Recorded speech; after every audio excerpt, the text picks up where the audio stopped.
ஆமாக்கா, நீங்க எல்லாரும் எங்க போறீங்க? வேலைக்கு தாம்மா போறோம். வேலைக்கு தாம்மா. என்ன வேலைக்கா? நான் ஸ்பின்னிங் மில்ல வேலை செய்யறேம்மா. நான் லேத்து பட்டறையில வேலை செய்யறேம்மா. ஓ, நான் ஆட்டோ ஓட்டுறேன். ம். நான் வீடு வீடா சுத்தம் பண்ற வேலைமா. பாத்திரம் விளக்குவேம்மா. எவ்வளவு ஆச்சுமா? அக்கா, ஒரு இட்லி 7 ரூபாக்கா.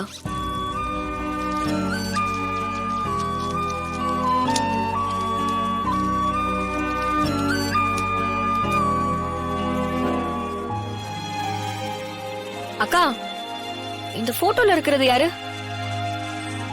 நான் இன்னைக்கு நெருப்பா ஓடிக்கிட்டு இருக்கேனா, அதுக்கு காரணமே இந்த அம்மா தாம்மா. அப்படியா? இவங்க உங்களுக்கு தெரியுமா? தெரியாது. நேர்ல பார்த்ததும் கிடையாது, பழகுனதும் கிடையாது.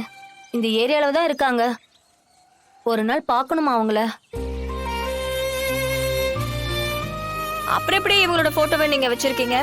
என் புருஷன் ஒரு குடிகாரம்மா. குடும்பத்தை அழிச்சிட்டு இருந்தான். பிள்ளைங்களை படிக்க வைக்கிறது கூட வழி இல்லம்மா. அப்பதான் அவங்க இன்டர்வியூ ஒண்ணு டிவில பார்த்தேன். அவங்க கடந்து வந்த பாதை, பட்ட கஷ்டத்தெல்லாம் சொன்னாங்க.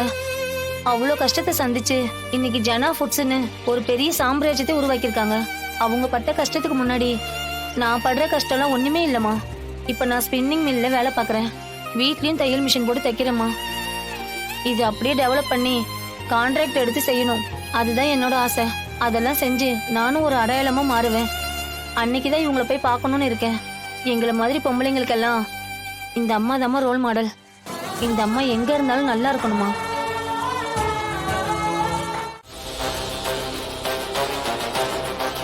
மீனா, என்னம்மா கரெக்டா அத்தை கையெழுத்து போடுற நேரத்துல வெளியில கூட்டிட்டு போயிட்டா? அப்படி எங்க கூட்டிட்டு போயிருப்பா? எனக்கு என்னன்னே தெரியும் அண்ணே. என்ன ஆனாலும் ஏன் முடிவுல நான் மாற மாட்டேன். அத்தை இன்னைக்கு கையெழுத்து போடுவாங்க, எனக்கு நம்பிக்கை இருக்கு. இதுக்கெல்லாம் நீ பயப்படாதானே. மீனா, உனக்கு அந்த தமிழ பத்தி இன்னும் சரியா தெரியல. அவ பெரிய கில்லாடி, கேடிக்கு கேடி. ஏதாவது ஒரு குள்ளநெறி வேலை பார்த்து ஜனாமா மனச மாத்திடுவா. இல்ல நீ அத்தை ஒரு முடிவு எடுத்துட்டாங்கன்னா அப்படியெல்லாம் அந்த முடிவுல இருந்து மாற மாட்டாங்க. எனக்கு நம்பிக்கை இருக்கு.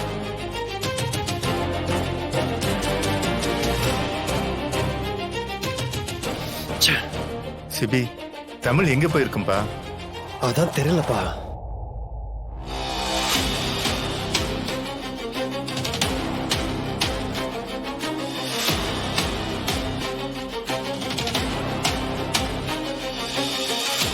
அப்பா,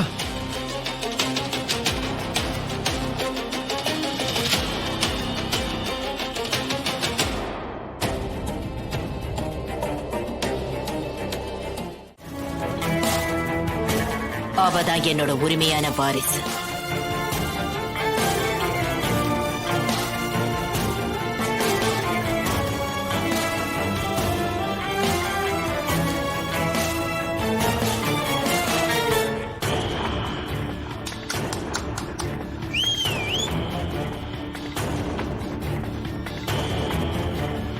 சூப்பர்மா, கலக்கிட்டீங்க. என் அம்மா இப்படி ஒண்ணு சொல்லும்போது ஏதோ ட்விஸ்ட் இருக்குன்னு எதிர்பார்த்தேன். ஆனா இவ்வளவு பெரிய ட்விஸ்ட் இருக்குன்னு நினைக்கல. ஜானு, கரெக்டான முடிவு ஜானு. நான் ப்ராப்பரா டாக்குமெண்ட் ரெடி பண்ணி ஆபீஸ்க்கு அனுப்புறேன் மேடம். சைன் பண்ணிருங்க. அப்ப நான் வரேன் மேடம். தேங்க்யூ. வரேங்க. தமிழ் மா, எனக்கு உன் முடிவை சொல்லு. நீ திரும்பவும் ஆபீஸ்க்கு வரணும்னா நான் என்ன பண்ணணும்?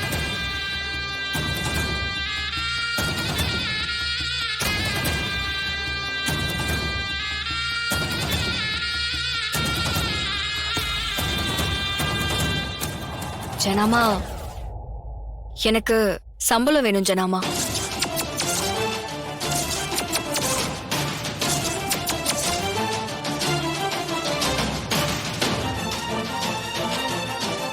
சபாஸ் தமிழ். எனக்கு பொருளாதார சுதந்திரம் வேணும். ஏன் செலவுக்காக நான் யாரையும் சார்ந்து இருக்க விரும்பல. நான் யாரையும் டிபெண்ட் பண்ணி இருக்கவும் விரும்பல.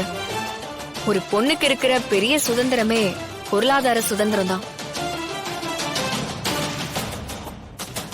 அது கிடைச்சிட்டா அந்த பொண்ணு எல்லாத்துலயும் ஜெயிச்சிருவா.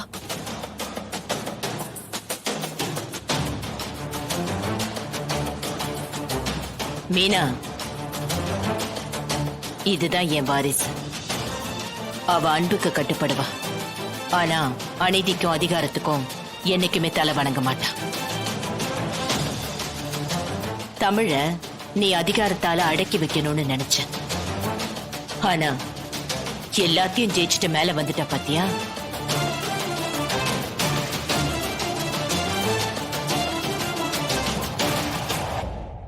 உன் மருமகளை நினைச்சு நீ பெருமைப்படணும் மீனா. ஆனா ஒரு விஷயம் மீனா, நீ இப்ப இதெல்லாம் இனிஷியேட் பண்ணதுனாலதான் இது எல்லாமே நடந்திருக்கு. அதுக்கு உனக்கு ஒரு பெரிய தேங்க்ஸ். அம்மா, தேங்க்ஸ் எல்லாம் எதுக்குமா?